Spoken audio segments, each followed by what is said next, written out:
Hey guys, my name is Mindy Mulcahy. I promised you guys I would get this basic chicken keeping class on the internet, so here we go.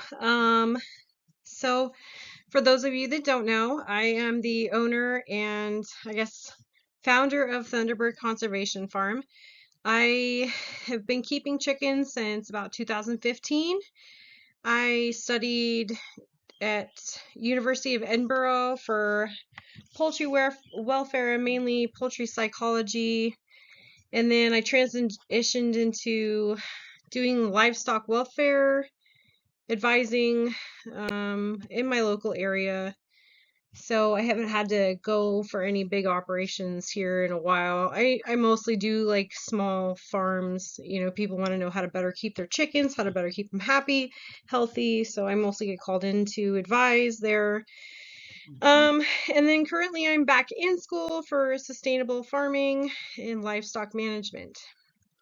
So I also keep endangered breeds of chickens, believe it or not. About 10 years ago, I had no idea that those even existed, but here we are today. So I invented this class to help anybody else. I got a dog in here. Help anybody else out that maybe was trying to get that basic knowledge that unfortunately I never had. I had no mentor. I just kind of had to learn everything the hard way as I went. So off we go. All right. So a normal chicken takes 21 days to hatch, 19 days for Saramas, which are the smallest breed of chicken in the world, and other bantams can take 18 to 20 days to hatch. Okay, and a bantam chicken is a chicken that is about a half to a third the size of its standard counterpart. So if you take a normal Rhode Island red, which is a bird that could be about 5 to 7 pounds, and you're reducing that bird to about a 3 pound bird. Okay, and they have been selectively bred to be like that. Now, there are things called true bantams, which are chickens that have no large counterpart. In other words, that's how they come, like Saramas. There is no large version of a Sarama. They are what they are. All right. And chicks can eat the same food as their parents.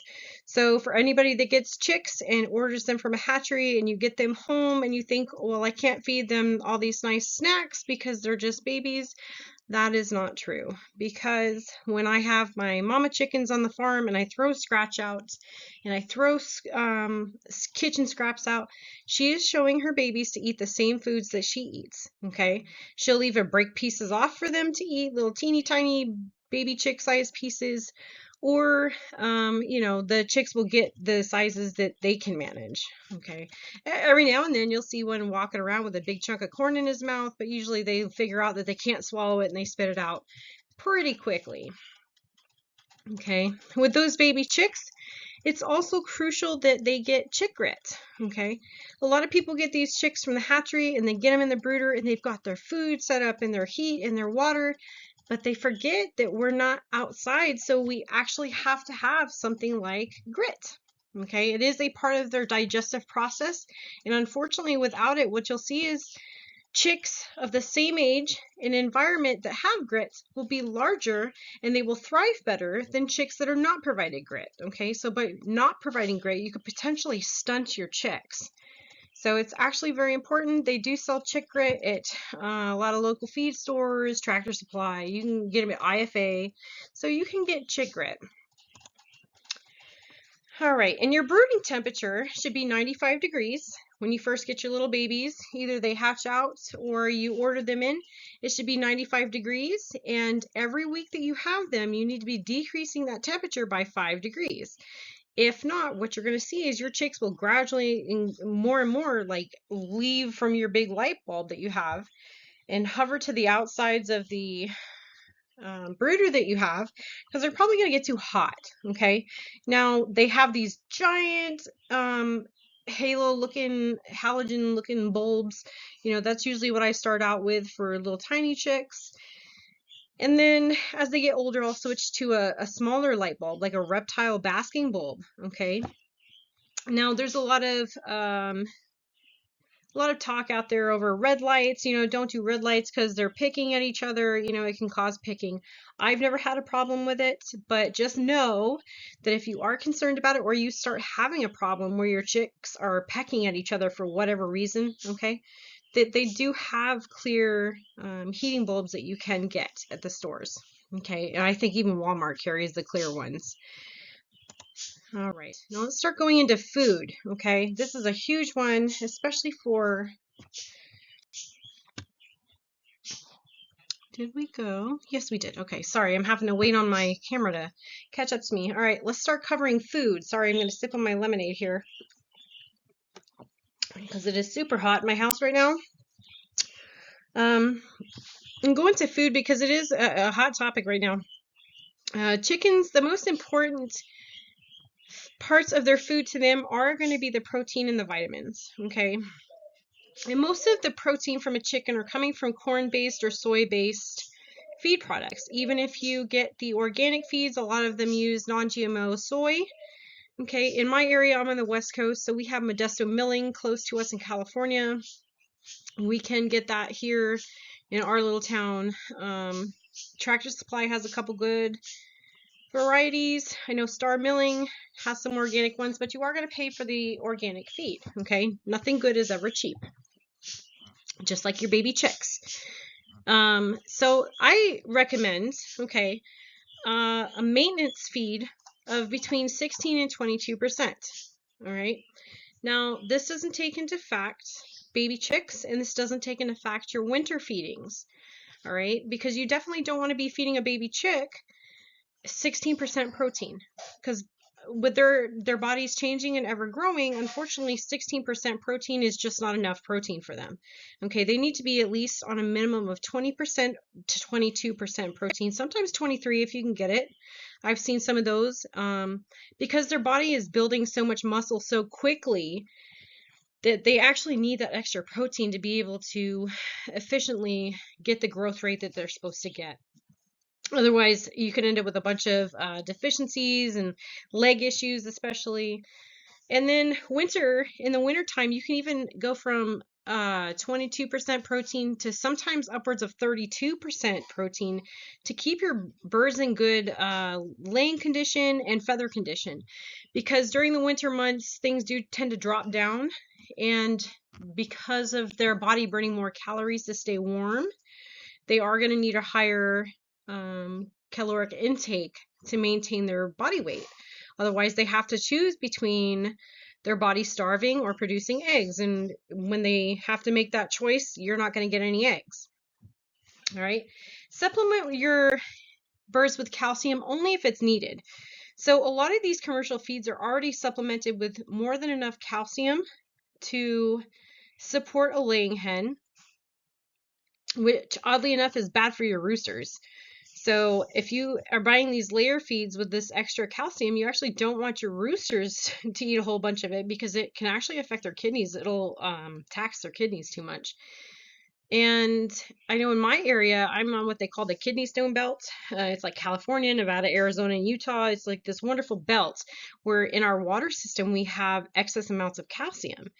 So it's something that we don't really need to be giving an addition unless you notice a problem. Like you have eggs that are coming out with no shells, or you feel like your shells are a little bit too thin. Then I would start possibly considering adding oyster shell calcium to their feed as a supplement. As far as feed goes, you'll see that there's pellets and crumbles and all kinds of stuff, but pellets statistically are the most efficient feed for chickens to be taking in. There's less waste.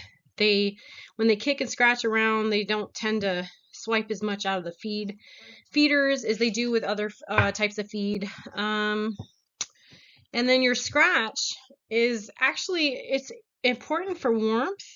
So in the wintertime is where you mainly want to see people feeding their scratch. And let's see if I can get more light here. Now I look like a ghost. It's okay. primarily want to give them scratch in the wintertime because as they metabolize that scratch, it's raising their body temperature. However, here where we can get sometimes 117, sometimes higher in the summertime. You definitely don't want to be giving scratch because what it's doing is it's elevating their body temperature. So just definitely keep that in mind when you're talking about food with your birds. And I know my picture here shows corn, which is actually a really good source of protein for your birds. But I like to feed cracked corn to my chickens. I have had the occasional chicken with a blocked crop due to a whole piece of corn. Usually geese and turkeys manage it just fine. Ducks can do pretty good with it. However, chickens can get a little bound up by it, so you might just watch that, you know. Yeah, I prefer the cracked corn varieties. So, and then as far as like treats for your chickens, you know, they could definitely have all your kitchen scraps. They can even have meats, you know, as long as they don't have any heavy sauces or anything on them. Big no-nos for chicken are going to be your avocados. For some reason, avocados are just kind of a no-no across the board for most animals.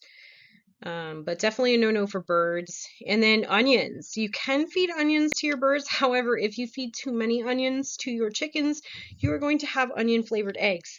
So if you're giving them kitchen scraps, just keep that in mind. But other than that, most other kitchen table scraps are safe for your birds.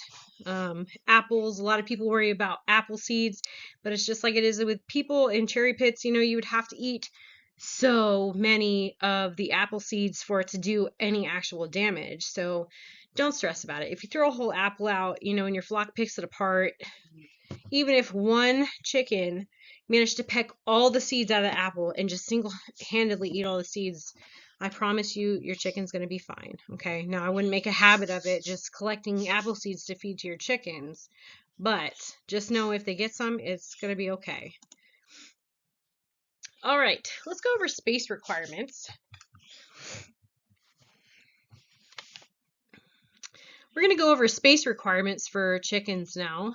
This is kind of not my favorite setup I have pictured here, but we have what kind of looks like the Tractor Supply or Home Depot coops that they have with an attached yard. Okay, I don't have any complaints about this yard, but I detest these kind of factory built chicken coops like this because I found that they're just not sturdy. You know, they're not weathered properly. They don't hold up to the sun. They don't hold up to the winds. I can't tell you how many of them I have personally gotten, and they've flown across the yard at the first bad windstorm. So if you do get them, make sure you properly weather them. Make sure you stake them down, and they are not coyote proof at all. Ask me how I know. So your space inside your pen, if you were to close up all your birds, should be 3 square feet per bird in the coop. Okay, this is when if you push them all inside and you have to close the door. Okay, to keep them safe at night from coyotes or bears or whatever else you have. Now these space requirements do go down for your bantam chickens. You could probably keep 2 bantam chickens in that space for your standard chickens.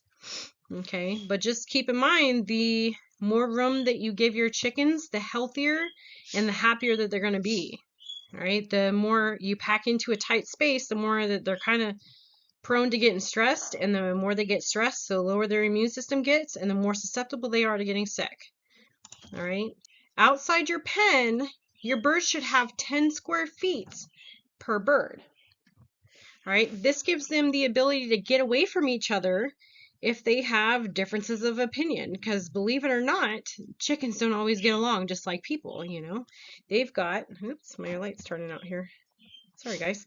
They have their own personalities just like we do. So they may not get along with somebody, that's fine.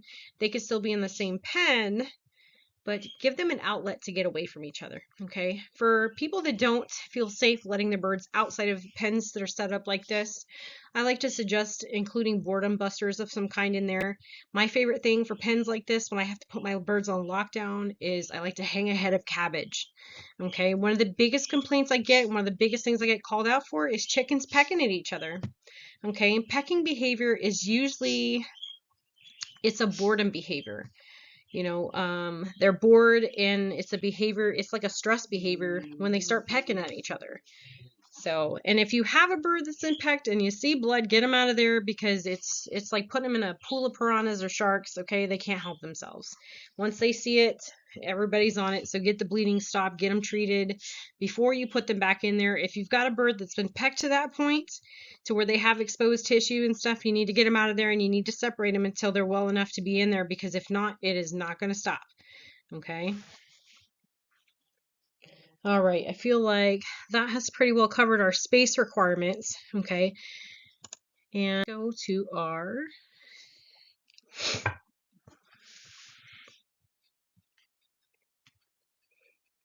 all right, let's start going over eggs now. A lot of people get chickens and they go, oh man, when is my chicken going to start laying eggs? Okay, let's go over some facts first before we get into that. All right, it takes between 14 and 16 hours of light to produce an egg. Okay, so now this doesn't have to be sunlight. Okay, but 14 to 16 hours of light to produce an egg. All right, so most people complain in the wintertime that their birds stop laying, or they definitely lay less eggs, and this would be why. Okay, you're going to see younger birds lay right through the winter. Okay, even sometimes birds up to 2 years old, but usually by year 3, this factor right here really starts to hit them. Okay. And it really comes into play because after a bird is 2 years old, their productivity drops. Okay, they're kind of at their peak at 2, and then they fall off from there. If you're ordering from a breeder that has like a different quality, you're probably going to see some different results. But most of our hatchery birds that we get from big commercial factories, this is going to be the biggest influencer for them. Okay, their birds are meant to produce like factory birds, which means at 2 years old, they're past their prime. Okay, so and most birds will start laying between 18 and 22 weeks. Now you do have breeds out there that will start laying sooner, kind of like the Isa Browns, and they've got some other new black sex links and stuff like that. They've got some new hybrids out that will begin to lay earlier than this, and you will have some birds that will lay later than this. Okay, you get into some of the game bird species like Yamato Gunkeis and stuff like that. They could take up to upwards of 32 weeks to begin laying eggs. Okay, so this 18 to 22 is just kind of a standard. All right. Now let's go into some of the egg abnormalities. So these are some of the common abnormalities that we see. This one right here, it looks like it maybe has a sunken in air cell. I've never personally had that one. This one right here, what they're trying to depict to you is what's called a soft shell egg. Okay, and this is an egg where you have the inner membrane, so the egg whites and the yolk are in there, but this shell right here is actually missing, and it looks like just a soft bag on this egg. Okay, and this would be the instance where I evaluate, is this a younger hen? Is this an older hen? Like what kind of, is this something that's consistently happening in my flock? Do I need to possibly add some calcium to my flock? Okay. This one is just kind of a wonky shaped egg right here, as well as this one. Okay, and you typically see any abnormalities like this, you're going to see them in younger birds that are first starting to lay. All right, their bodies are trying to figure out their systems and how they're going to lay eggs, and you're going to typically see it in your older birds. Okay, sometimes we'll get these little teeny tiny, we call them fairy eggs. Okay, they're super tiny, they have no yolk. They're like this little egg white egg. Okay, and we usually get those either from brand new egg layers or really old senile chickens that we don't even know why their body still does it, but they do it once a year. Okay, so this one right here, I think what they were trying to show is like a body checked egg or a lash egg. Okay, oh well, this isn't a lash egg, but I think what they were trying to show is a body checked egg. Okay, and what that would be is you have a bird that was on the roost while the egg was developing inside her, and maybe jumped down and the egg accidentally cracked, or maybe she got bumped by another bird, or in my instance a turkey kicked her or something like that. And what happens is the egg fractures inside the hen, but because it's still in the developing process, the hen's body will actually heal that crack. Okay, now this could potentially be life-threatening. You can actually end up with like peritonitis inside the bird if this egg were to completely bust inside the bird. So that is a very real danger when keeping chickens. We don't want to be throwing our birds. I've seen it happen in poultry farms where they just huck birds around, and I have to tell them, hey, we can't do that. That is bad for the birds. Okay, and it's not nice. All right, and I'm not sure what they were trying to show on this one. But just so you know, if you do have a license for selling eggs, none of these eggs would be considered acceptable to sell. You cannot have winky wonky eggs like this going in your egg boxes, okay? They are not considered sellable as per the USDA, and even most state producers. Yeah, sorry, back to the eggs. Even most state producers will not let you sell eggs that are misshapen like that. Okay, so now we're on to our chicken medical box, okay? Because eventually you're going to end up with a sick chicken. You're either going to have to make the choice to cull the bird, okay? Or you're going to be like, everybody else, and you're going to save your investment, right? So let me get all this stuff here. Q-tips, gauze, vet wrap, toenail clippers, syringes, okay, in case you got to feed a bird that just doesn't feel like eating, needles, okay, probiotics, electrolytes, right? These are pretty simple things to get on hand. You can get needles at Tractor Supply. You can order them off of Amazon if you need to for livestock purposes. I usually stick to a 22 gauge or a 24 gauge because those are small enough ones for chickens. However, we're not usually what they're for is for drawing up your medications that you would use it for. Some medications that I like to keep on hand, but you don't have to. You certainly don't. We are in an area where we don't have a lot of veterinarians that work on chickens. So we're kind of at the mercy of what we have our knowledge to work with. So if you are in an area where you have a vet to work with, I highly suggest doing that instead of taking matters into your own hands, please. Let's see. So oxytetracycline, Thailand, Catarol. Catarol is one I get from Game Bird Supply down in Mexico. But we have the Pseudomonas aeruginosa bacteria out here that we battle with our high desert winds. It causes like these bubbly eyes, and it causes a lot of respiratory issues in the birds. And it's like giving the birds Mucinex and Benadryl and all kinds of good cold medicine, and it works really good for us out here. So that is one I highly recommend, at least for our area. Blue coat for any open wounds that you have on a bird. You can treat bumblefoot with it. Neosporin, keep in mind if you keep Neosporin in your chicken medical box, make sure it does not have any lidocaine. Ugh, my light is killing me. No lidocaine in it, please, because birds cannot have anything with cane, so no bupivacaine or anything like that, okay? Dog/baby aspirin. Chickens can have a baby aspirin for pain. I like to use arnica as well. You can either buy a tincture or you can buy a gel, okay? But I would not apply any arnica creams into any open wounds on a bird. All right, these are just suggested things to keep on hand for your birds in case something happens, because it's inevitable. Somebody yanks a toenail or something like that, so some gauze might help. All right, Amprolium. I got asked a lot, what is Amprolium? Amprolium is actually the active medication in, what is that stuff called? It's for coccidiosis, okay? It's the active medication that is used to treat coccidiosis. It does not actually kill the bacteria, okay? That is the most important takeaway from that.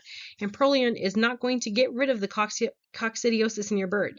What it is going to do is it's going to starve the bacteria of vitamin B, okay? The bacteria feed on vitamin B, and that's what they produce on. However, because they're eating that and you're using this medication to starve your birds of their vitamin B, guess who's not going to feel like eating?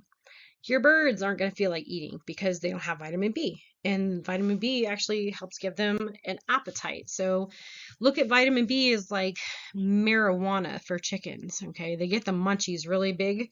So if your bird's got coccidiosis, chances are they are not going to want to feel like eating. And then you're going to use this medication that is really going to wipe them out. Okay. So you need to keep electrolytes and probiotics on hand to kind of counteract some of this stuff. All right, Tums or calcium gluconate, I would say just stick to Tums, okay? And the reason we keep that on hand is in case you get an egg-bound chicken, all right? So what the calcium does is when a hen gets really egg-bound, their muscles get really tight. And because of all the pushing that they're doing, their muscles get so tight they can't get the egg out. So you give them a half a Tums, or if it's a little bantam, I've quartered a Tums and given them a Tums, and it helps relax those muscles so they can pass the egg. You know, we do this in combination with soaking them in some Epsom salt water. You know, it doesn't happen very often, but if it does, try to take a look at your feeding system. Make sure that, you know, your birds are getting enough calcium and that you're not having any other egg issues. You know, if you're seeing other egg issues and then you get a hen that goes egg bound, you may want to consider some other issues that you have as well.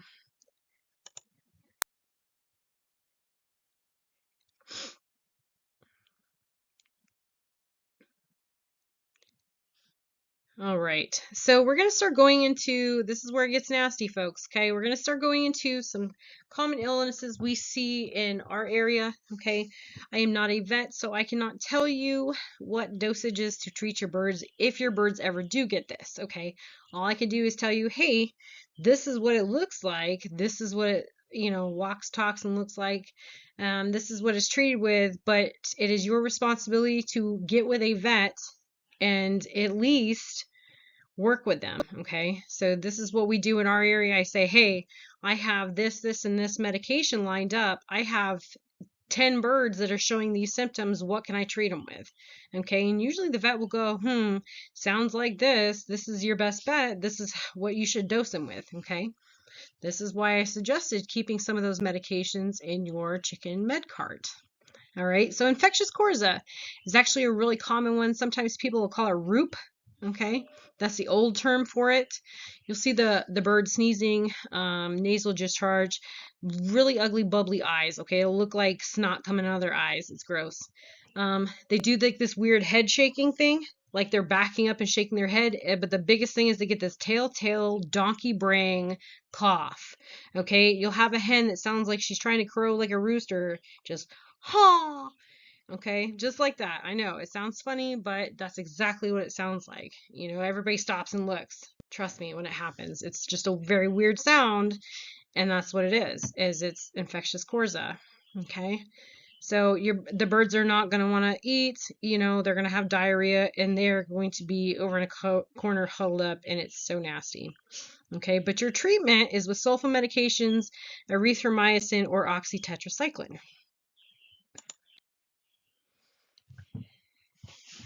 All right, and unfortunately, this is kind of what it looks like. All right, if it's left untreated, it develops into these swollen areas, and the infectious coryza will get in their sinus cavities and literally eat it away at all the tissues. Okay, so what you're seeing here is this is infected tissue, all right, that is eaten away at the sinus cavity. So obviously, a bird like this isn't laying you eggs. It's contagious to other birds, so it's got to be treated. You got to get it out of your flock. Okay, get it better and move on from there. All right, so Mycoplasma gallisepticum. This is another one, and unfortunately, once you have birds with this, like you're gonna see, they can recover, okay, but any birds that you do have recover from this, unfortunately, they don't lay eggs afterwards. It's like it does something to their reproductive system that just absolutely destroys it. So they're kind of useless to you afterwards. But it's treated with Tylan, Baytril, and Galmycin. Okay, Galmycin I've never used. Tylan, I've seen used. Baytril, I've not seen used, but that has definitely got to be something done under veterinary care. Okay, and you're gonna see these swollen faces like this. Okay, they kind of have like this funky like foot thing where they sit on their haunches when they have this one. Okay, and again, they'll kind of be CRD, kind of goes along with the mycoplasma infections. And what CRD is, it's a chronic respiratory disease, okay? And you'll hear them gurgling when they breathe. It's just like this breathe that they do, okay?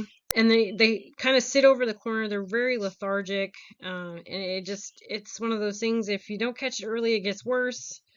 If you do catch it early enough, um, usually your birds are okay, but usually by the time people catch it, the birds look like this. And at this point, this bird is no longer going to be productive to you, okay? All right, fall pox is one of my least favorite ones. Unfortunately, I've had to battle with this one personally. I lost turkeys, like all my turkeys 1 year because of this. So unfortunately, it's brought in from other birds, okay? Their feces, their droppings, and there's not a lot that you can do for the bird, okay? The treatment is supportive in nature, okay? Because it's like chicken pox, but for chickens. I know it sounds crazy, right? They get these pocks all over their faces, and it's really bad when it gets in their eyes. It can obviously cause blindness, no different than chicken pox would for people. And then in their mouth, if they get it, it can actually mess up their breathing, their respiratory. So the biggest thing with these guys is you want to keep them eating, you want to keep them drinking, okay? Because once they get over it, they're pretty well good. They're immune to it afterwards, and you usually don't have to worry about it again. But it can cause a lot of disfigurement, and it can cause a lot of death if you can't keep the birds eating and drinking. All right, again, we have some signs of pox right here. Okay, this is not to be confused with birds that scrape their comb up against the chicken coop wire or get in a tussle with somebody else. Okay, so if you see one dot, don't freak out. Okay, the key takeaway from these pictures is these multiple dots. Okay, you can tell like something is breaking out on this. Okay. All right. This one is a big, huge worry, especially this year, and this is one of the ones that we can actually contract from our own chickens, okay? So unfortunately, once your chickens get this, they do have a 90 to 100% mortality rate, okay? This means your birds are going to die from it. Any survivors are going to be carriers of this, unfortunately, and they are going to kill other birds around them, all right? This doesn't just affect chickens, it affects all birds, even parrots, doves, wild bird species. Now, typically geese and ducks are going to be the carriers for this because they do have a certain level of like wild type immunity built up to it. However, like I said, it just transfers to all birds across the spectrum. It can even transfer to us, to our dogs, to our pigs, whatever that we have. So, but usually these birds die within 48 hours. So what you're going to see is you'll have a bird dead. And then maybe tomorrow you'll have 2 more dead. So if your birds start dropping like flies, you really need to consider what's going on, okay? All right, to follow up some more with the bird flu, okay? One of the biggest signs is these feet right here. I'm hoping my mouse is showing you guys, but their feet get this purple color, okay? And it's because it's attacking their respiratory system and it's shutting down their circulation. So they'll get this telltale purple feet, all right? But it's no different than when you get a flu or something like that. They can cough, they sneeze, they have discharge, they're tired, they don't feel like eating. Overall, these birds feel horrible. They're huddled in a corner usually. They don't want to eat, they don't want to move, okay? And they look like they're going to die because they are going to die. All right, now to a more positive note. All right, selling meat and eggs. All right, this is geared more towards where I'm at in Nevada. So in Nevada, you can sell eggs, okay? But you do require a producer certificate in order to sell eggs here. Usually it is only $35, okay? The nice people from the state ag department will come in, they'll look at your coop and say, hey, like this is a nice setup. I just want to know how you process your eggs. Like, are you doing this in a clean environment? That kind of stuff. And they're good, okay? They don't require as extensive of inspections as the USDA does. However, if you are going to sell meat in the state of Nevada, you not only need that state agricultural, your producer certificate, but you actually have to be certified by the USDA. Now we do have mobile meat trucks, butchering trucks. They're all up north in northern Nevada, and through the state department, you can apply to get put on the wait list for that in order to process your own meat in a USDA approved facility. And they have like an inspector that watches to make sure you're doing everything correctly. Unfortunately, the wait lists are very long for that. So, it's one of those things that does take quite a bit of planning. You don't get meat birds and then expect to get on that list 8 weeks later, okay? Because we've got guys with cattle and stuff that are on that list and have been on it for some time. All right, now we do have a Poultry Exemption Act, okay, this PPIA. However, okay, a lot of people think, oh, I can just butcher because it's a federal law. However, okay, in our state where we're at, you still need an additional health department sign off in addition to this. So you cannot just say, oh, well, the federal law says yes, but there is a state law, okay, that piggybacks off the back of that law that says, yes, if you are falling under this exemption right here, you also have the state department sign off on it. I can't tell you how many people get hemmed up over that one. All right, moving on.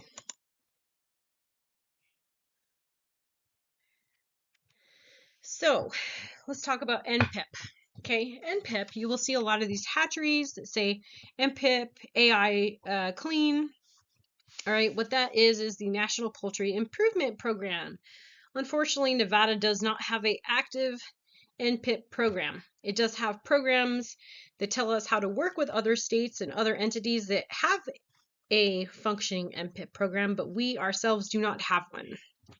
So what that means is I cannot take eggs from my chickens in Nevada and ship them out of state because we do not have an NPIP program in Nevada, and most states require you to be NPIP certified for eggs coming into their state. Okay, now what I could do, because there is no federal laws keeping me from shipping eggs within my own state, is I could ship my eggs up to somebody in northern Nevada. But in order to ship live birds, live chicks, anything like that, you are supposed to be NPIP certified, okay? And what the NPIP program does is it tests for things like avian influenza, the Mycoplasma gallisepticum, the MG, bacteria, salmonella, the typhoid. It tests for all these, sorry, I already said salmonella. It tests for all these different things to make sure that you're not bringing sick birds into your flock and killing off not just your flock, but your neighbor's flock and like possibly everybody in your area, okay? Something as simple as Newcastle disease can be transferred this way. Avian influenza can be transmitted through eggs, through hatching eggs. So think about that, with these people selling eggs on eBay, make sure that they're NPIP certified because you could potentially be bringing in very life-threatening illnesses into your flock, not just your flock, but to yourselves as well. So the state of Nevada, however, does require if you are importing or exporting any animal, really, across state lines, you do need to get with the state agricultural department and get an import-export certificate. Okay, that means if I am moving and I decide I want to take my 10 chickens with me, I have to go to the state agricultural department and say, hey, I need an export certificate to legally take my birds across state lines to move to, say, Arizona. Okay, the same thing. If I found a bird in Arizona, like I want to go get 3 really pretty speckled Orpingtons over there, to bring back here to my state across state lines, then I need to have an import certificate if I'm going to be driving that and doing that myself, okay? So, and again, these are all measures to hopefully keep from sick animals coming across state lines.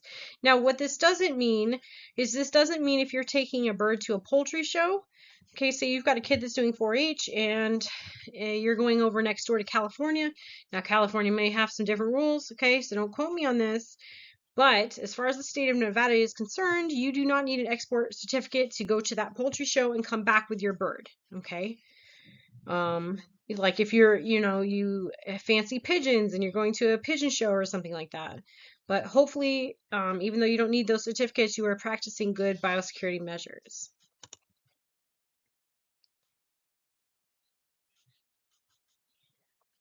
All right. So let's go over some vaccinations, okay? And I'm not saying I necessarily recommend these vaccinations, but I'm just letting you know what is actually available to you, okay? So, Mayrix disease is one that's currently given at hatcheries. You usually want to give that to a bird that's 24 hours old. Okay, this is why they recommend it at the hatcheries, because the minute that bird touches your native soil, okay, Mayrix does live in the soil everywhere. Okay, we do have it here in Nevada. We do have it in Nye County, Nevada. So once your bird touches the ground, you can't backpedal to vaccinate them because unfortunately the damage is already done. Once they've come into contact with it, even if they don't show signs or symptoms of having the disease, they will forever be carriers of it. So this is why a lot of the hatcheries will offer this to you at your checkout on your chicks.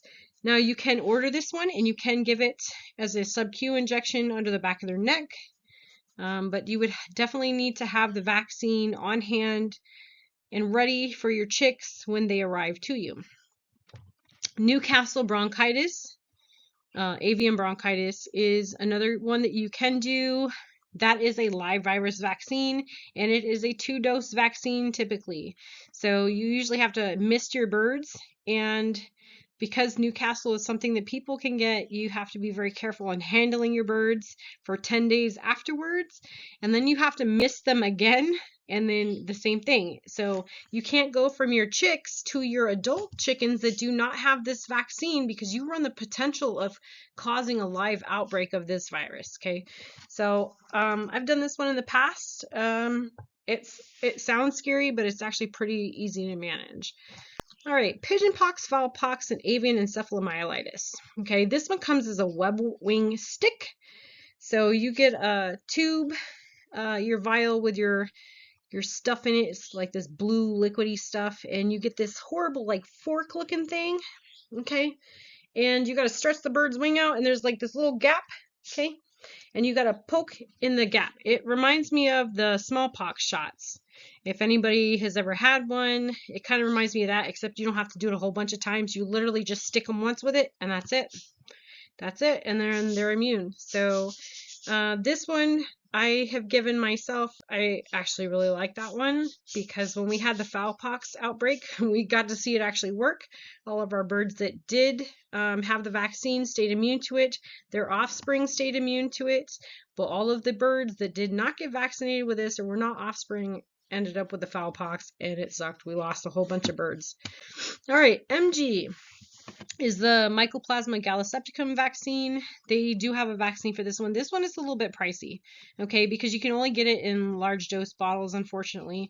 At least that's all I've ever been able to find it in.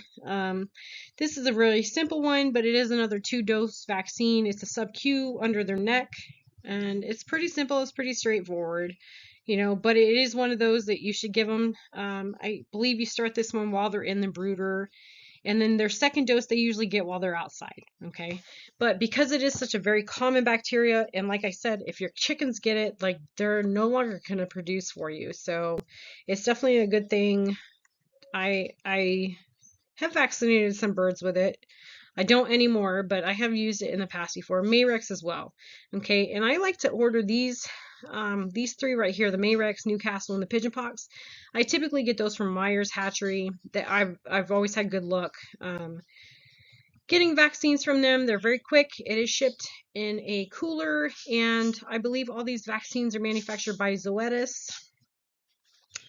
This MG vaccine, I can't remember who I got that from. And Corza, I've never actually used the Corza vaccine, but I've seen this a lot. It's something that I may consider in the future. It just kind of depends how everything goes. And they do have a vaccine for avian influenza. However, I did not list that because I do not recommend that one. Okay, that is another live virus one that can go very badly, and there is a lot of mixed reviews on that one. Okay.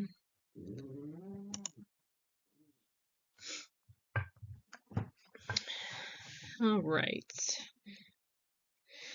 Okay, so here is where we get to the veterinary care in our area. Okay, while Dr. Thomas was working at Animal Care Center of Pahrump, he used to see, occasionally he'd see some of my chickens. You know, he was really awesome. However, I don't know if they still see chickens there now. Aloha Animal Hospital in Vegas. I've used them before. They've done surgery on a couple of my show birds in the past. So I've had good luck with them. Lone Mountain is another one that they see a lot of animals come through their doors, so they do have experience with chickens. Unfortunately, I don't have experience working with the rest of them, but they are here for you to see if you are looking for a veterinarian that works on birds.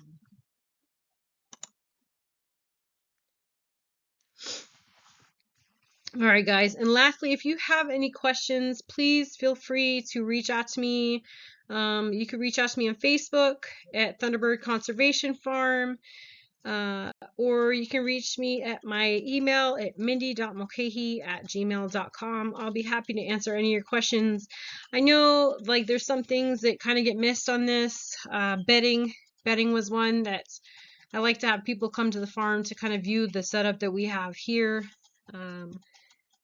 But I definitely don't like to use straw bedding because I found that it attracts cockroaches. And I promise, most people have bugs out in their coops. They just don't know it. If you go out at night, okay, like 2 hours after the sun's gone down with a flashlight, I promise you will see things that you don't want to see out there.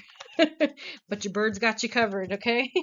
So, all right, guys, if you have any questions, please feel free to reach out to me. I'm more than happy to answer your questions. Like I said, this is a basic chicken course to kind of hopefully prepare people for getting their new birds, and I hope you get them and I hope you enjoy them as much as I do. You know, chickens are incredibly smart animals, so I just really hope that they bring people as much joy as they have me. So I look forward to seeing all you guys for our future classes, and I thank you so very much for all your support. Bye, guys.